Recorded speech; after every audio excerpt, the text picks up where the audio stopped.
And a major health concern today over growing cases of tuberculosis. An outbreak in Kansas has now infected more than 60 people, most of them in one single county. We also learned today that 2 of those patients have died. Health officials now advising the public about symptoms to look out for.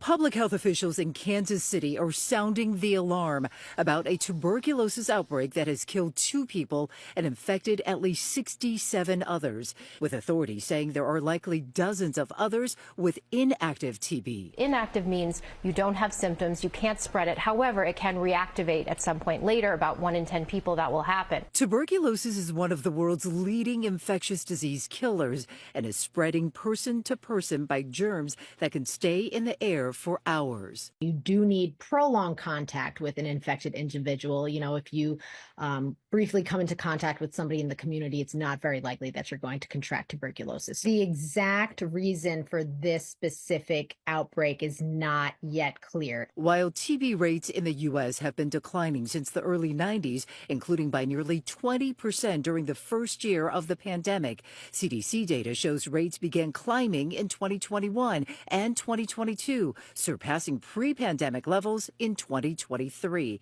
The bacterial disease most often affects the lungs, experts urging people to look out for these symptoms. If you have active TB, the symptoms would be usually a cough that's prolonged over 3 weeks, sometimes a bloody cough, fever, night sweats, chills, weight loss, fatigue, weakness. Those would be the things to be looking for. A vaccine is often given to children in countries where TB is more prevalent, although it has not been commonly used here in America.